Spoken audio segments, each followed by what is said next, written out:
Bonjour, c'est Guylaine avec vous. Aujourd'hui, j'ai envie de vous parler d'un mécanisme très subtil, très répandu et auquel on ne pense pas du tout. C'est la névrose d'échec. Alors, pourquoi on ne pense pas à ce thème-là? Parce que quand on est dans la blessure, on ne peut pas l'identifier. La blessure, elle se duplique à l'infini dans beaucoup de situations tant qu'elle n'est pas reconnue. Et c'est la raison d'ailleurs qui fait que c'est très important d'être attentif à nos émotions, à nos réactions, pour identifier ce qui nous met, ce qui génère un problème à l'intérieur de nous. Donc, souvent, les personnes qui portent la névrose d'échec, bon, déjà, il faut savoir la blessure se met en place lorsque nous sommes enfants. Donc, beaucoup de personnes pensent souvent, elles se posent des questions et elles se demandent si elles manquent de volonté, de confiance en elles ou bien d'un mode d'emploi. En réalité,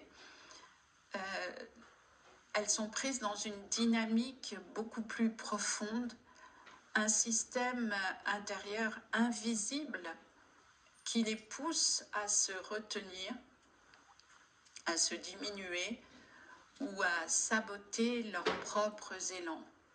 Et en général, il faut un certain temps avant de se rendre compte de ce mécanisme.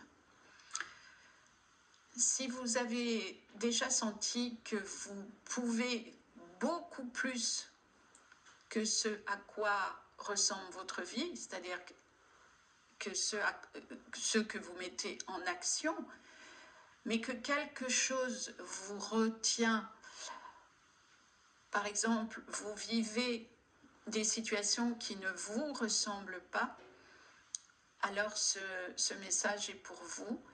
Et vous allez comprendre un peu plus, un peu mieux ce qui se passe en réalité. Donc, qu'est-ce que c'est la névrose d'échec? C'est un mécanisme inconscient, invisible, qui empêche une personne de réussir ou en tout cas d'aller jusqu'au bout du potentiel qu'elle porte en elle, mais qu'elle est incapable de manifester. Ce n'est pas un manque de courage, ce n'est pas de la paresse, ce n'est pas un défaut de caractère. C'est une fidélité invisible à une histoire ancienne, une histoire qui est familiale, émotionnelle ou même karmique, parce qu'on peut aussi revenir avec sur Terre. En tout cas, c'est un système intérieur qui dit « si je réussis, je perds quelque chose. Si je me déploie, je ne suis plus en sécurité. Si je brille, je dérange. Si je réussis, je vais perdre l'amour. » Et la névrose d'échec, elle naît à 3 niveaux différents. Elle se place au niveau psychologique, au niveau émotionnel et au niveau énergétique ou karmique. Alors, au niveau psychologique, il faut se souvenir qu'on met cela en place enfant. C'est la peur de décevoir, c'est la peur d'être vu dans le sens de prendre trop de place. C'est quand on grandit la peur de dépasser le clan. Par exemple, si vous venez d'une famille qui avait peu d'argent et vous vous mettez à gagner beaucoup d'argent. Ça peut être des croyances d'indignité ou d'imposture que vous ramenez d'autres vies. Sur le plan émotionnel, c'est un enfant qui apprend à se suradapter pour rester en vie, bien sûr, pour rester debout, pour pouvoir se tenir debout. C'est un enfant souvent qui va grandir plus vite qu'il ne faudrait parce que il va prendre la responsabilité de ce qu'il ne sait pas être ou pas faire, en tout cas ce qu'il croit, parce que bien sûr il va interpréter ses émotions, il va interpréter ce que ses parents lui renvoient. Il peut y avoir aussi une difficulté à recevoir parce que inconsciemment on pense qu'on ne mérite pas. Ça arrive très souvent. Et il peut y avoir aussi l'habitude de choisir de passer en dernier. C'est-à-dire qu'on laisse les autres se servir en premier et puis nous, on vient après. Sur le plan énergétique ou karmique, donc il peut y avoir des loyautés anciennes, des mémoires de punition après la réussite, une peur de la lumière, une peur d'être vu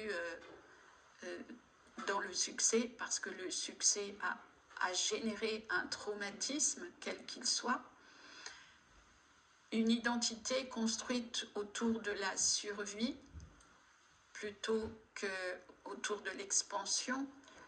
Alors l'expansion, c'est quoi? C'est quand un enfant peut se permettre d'être ce qu'il souhaite être, c'est-à-dire qu'il est confortable dans son milieu de vie, dans son milieu familial, il n'y a pas de peur. Les mémoires de punition après la réussite, ça peut être par exemple, vous avez vécu quelque chose dans une autre vie où il y avait beaucoup de réussite et vous avez pu être par exemple mis en prison à cause de cela, parce que cela faisait des jaloux. Ou bien alors, la peur de la lumière, c'est parfois dans un autre temps, vous avez transmis des enseignements et à divers niveaux d'ailleurs, parce que par exemple, une sorcière à l'époque, ça pouvait être une personne qui faisait le bien avec des plantes et elle a été brûlée. Donc, le souvenir qu'elle ramène, c'est si je montre ma lumière, mes capacités, mes dons, je vais en mourir. C'est important de se rendre compte que tous les points que je viens de nommer, ça n'est pas vous. C'est un programme qui s'est mis en place malgré vous à un moment ou à un autre de votre vie ou de vos vies. Donc, comment reconnaître ce processus d'autodestruction dans notre vie, parce que c'en est un. La névrose d'échec se reconnaît à des signes très, très concrets. C'est facile de la reconnaître. Par exemple, vous commencez quelque chose, puis vous vous arrêtez juste avant la fin. Et ça arrive souvent. Et vous ne savez pas pourquoi. Ou alors, vous réussissez quelque chose, et là, vous pouvez par exemple vous effondrer en larmes. Vous pouvez penser que vous vous effondrez de bonheur, mais en réalité, il y a derrière une mémoire très puissante qui inconsciemment vous fait dire mais comment j'ai fait ça, c'est pas normal. Ou bien vous choisissez des environnements, des partenaires ou des projets qui vous tirent par le bas. Alors ça peut être parce que ce sont des projets ou des partenaires que vous placez au-dessus de vous, qui en réalité ne le sont pas, mais la mémoire va être active et cette mémoire va faire que vous allez vous sentir de plus en plus mal. Inconsciemment, vous vous direz, c'est trop pour moi, je ne suis pas assez bien pour ça. Ou alors, dans une situation, un projet donné, vous créez des complications inutiles. Et ça peut être aussi des complications inutiles dans le quotidien. C'est-à-dire une incapacité, une impossibilité de vivre les choses, les situations de votre vie facilement. Et vous avez besoin de couper les cheveux en 4. Si c'est facile, c'est pas bon pour vous. Autre chose, vous attendez le bon moment pour faire quelque chose, et ce bon moment, forcément, il ne vient jamais. Ou alors, vous sentez que vous pourriez tellement plus, si vous avez, par exemple, si vous êtes dans un projet que vous réalisez, mais ce ressenti, vous n'y allez pas, vous n'osez pas y aller. C'est aussi la peur de se reconnaître puissant, puissante.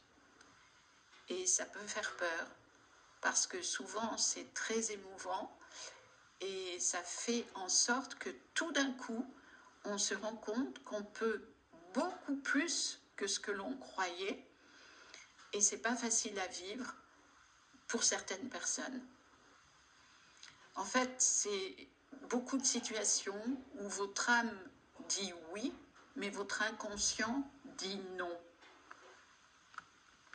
Et ça reste un processus invisible. Et vous vous posez des questions, vous commencez à douter, mais vous ne trouvez pas les réponses. Le mécanisme intérieur fonctionne en cycle. D'abord, il y a un élan. Ensuite, il y a la montée d'énergie, c'est-à-dire que vous allez vous mettre en marche pour réussir. Puis, à un moment donné, il y a l'activation des peurs. Est-ce que vous êtes à la hauteur? Est-ce que vous allez y arriver? Est-ce que vous savez faire? Et ensuite, tout de suite après, il y a le sabotage ou le retrait. C'est-à-dire, non, c'est trop pour moi, ou non, je ne suis pas capable. Après ce stade-là, il y a la culpabilité, la honte et la frustration qui arrivent. Et ça, c'est extrêmement douloureux. Et vous allez donc vous arrêter vous-même.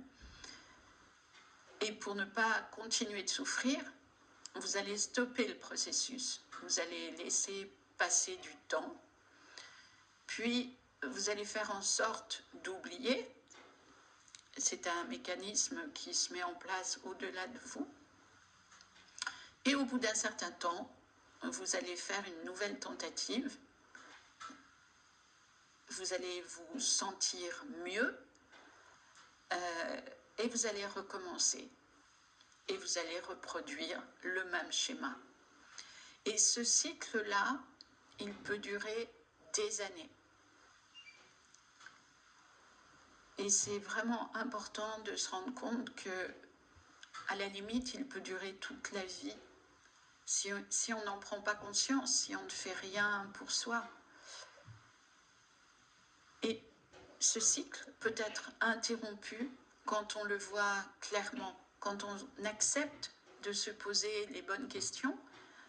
Ça peut être quand on se fait accompagner par une personne qui va ressentir qu'il y a quelque chose qui ne fonctionne pas, comme lorsque vous faites des séances en thérapie, par exemple, ou avec un coach. Alors, comment s'en libérer? Alors, une aide est très active dans ce processus de libération, bien sûr, parce qu'il est important d'identifier le mécanisme. Pour cela, il faut le voir. Et ensuite, le nommer. Et pour le nommer, c'est pas évident, parce que névrose d'échec, on est, de prime abord, on pense pas à ça. On n'a pas l'habitude d'entendre ce terme-là. À partir du moment où on commence à se rendre compte de dans quoi on est pris, on est prise, la conscience commence à dissoudre déjà en partie le problème. Quand vous êtes capable de vous dire, ok, ces passages difficiles, c'est pas moi, c'est un programme qui fonctionne à l'intérieur de moi, malgré moi, on commence déjà à reprendre du pouvoir. Il est important, bien sûr, d'identifier la loyauté inconsciente qui se place derrière ce processus. Alors, les questions à vous poser, par exemple, c'est à quoi ou à qui êtes-vous fidèle en échouant ou en remettant constamment à plus tard? À qui ou à quoi vous faites de la place en vous diminuant? Qu'est-ce que vous protégez ou qui vous protégez en ne vous déployant pas? Ensuite, quand on peut répondre à ces questions, seul ou en état accompagné, vous allez pouvoir modifier le contrat intérieur invisible, c'est-à-dire ce programme. Vous allez pouvoir passer de « je reste petite pour être aimée » par exemple, à « je me déploie pour être alignée ». Ou bien ça peut être je peux gagner de l'argent plus que ma famille, je ne suis pas obligée d'en parler, ils ne sont pas forcément obligés de s'en rendre compte, et je peux prendre le temps nécessaire pour le montrer un jour. Mais au lieu de vous diminuer, vous vous dites « je trouverai des solutions, mais je vais arrêter de me faire du mal ». Ensuite, il est nécessaire de réhabiliter la situation que je viens de vous expliquer, de la poser dans un espace sûr pour vous-même et de vous dire la réussite en réalité n'est pas un danger, la réalité n'est pas une menace, la menace elle est dans ma tête, la menace elle est une croyance. Cette réussite n'est pas forcément une rupture, c'est ce que je vous disais tout à l'heure. Laissez-vous le temps, accordez-vous le temps pour trouver des solutions. Et cette réussite peut devenir pour moi un espace de stabilité, de maturité et de vérité. Et je le mérite. Et si je pense que je ne le mérite pas, alors il est important de regarder pourquoi. Puis, il faudra commencer à vous entourer différemment. Et là, ça peut être difficile à mettre en place. La névrose d'échec se renforce dans des environnements qui ne supportent pas la lumière. Et ça peut être très difficile à reconnaître parce que ça peut faire mal de se dire que je suis sur un plan d'évolution qui est, entre guillemets, supérieur à celui de ma famille.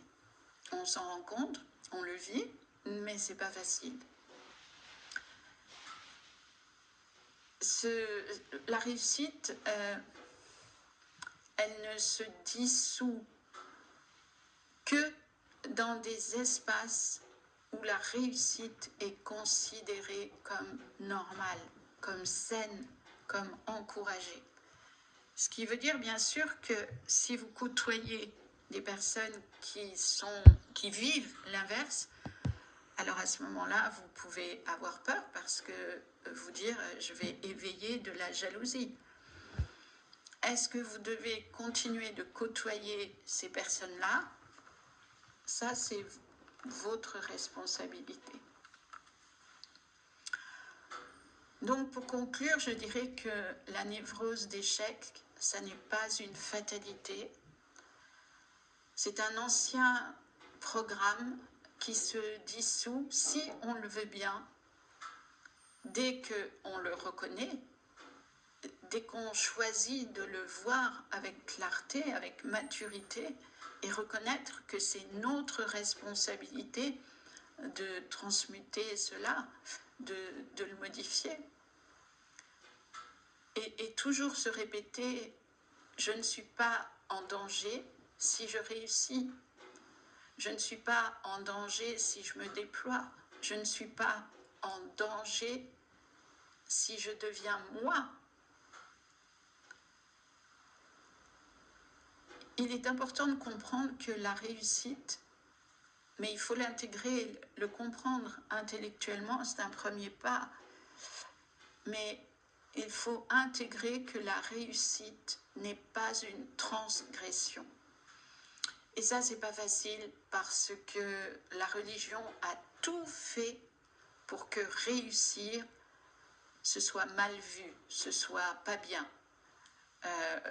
Surtout en France d'ailleurs. Et c'est vrai qu'on a un passé religieux important. La suggestion, c'est de regarder que la réussite, c'est un retour à nous-mêmes. C'est un retour à à qui on est en vérité. C'est un retour à notre nature véritable. Et que, quelles que soient les difficultés de notre vie à l'heure actuelle, on peut transmuter cette blessure, on peut la guérir. Alors, ça n'est pas une guérison physique, c'est une guérison émotionnelle, bien sûr. Mais il est important de reconnaître que c'est possible. Si vous le souhaitez, bien sûr, je peux vous aider matériellement à faire ce travail intérieur parce que tant que cette mémoire est là, elle gâche notre vie, vraiment. Et moi-même, je l'ai assez expérimenté pour pouvoir en parler. Je l'ai expérimenté pendant de nombreuses années sans l'identifier. Malgré mon travail, mes connaissances, je ne le voyais pas. Je vais vous donner un exemple tout bête. Lorsque j'étais jeune, très jeune, hein, je devais avoir 25-30 ans, je me souviens être passée avec un manteau de fourrure que j'avais acheté au Canada lorsque j'y vivais. Et j'étais passée à un arrêt de bus où mon oncle attendait. Et je me souviens que j'avais été extrêmement gênée que mon oncle me voie avec un manteau de fourrure, alors que lui avait été renvoyé de son travail et galérait. Et si on regarde la situation en vérité, il n'y avait aucun motif qui pouvait justifier mon mal-être, mis à part cette croyance que c'était pas ok pour moi d'avoir plus que mon oncle, d'avoir plus d'argent que mon oncle, par exemple. Donc cette loyauté familiale qui est là, enfin tout le temps, en général, je dirais 90% du temps inconsciente, c'est important de la laisser remonter parce que dans le cas contraire, cette mémoire, elle active notre vie parce que nous sommes des êtres vibratoires. Les personnes qui me suivent le savent. Et notre vie est toujours le résultat de ce que l'on aimait. Mais c'est le principe de l'iceberg. Ce que l'on aimait, c'est les 3/4 de l'iceberg qui se trouvent sous l'eau. Donc voilà pourquoi s'occuper de soi est vraiment vital. Si vous avez aimé cet audio, merci de le liker, de le partager et je vous dis bientôt, à bientôt. Merci de m'avoir écouté.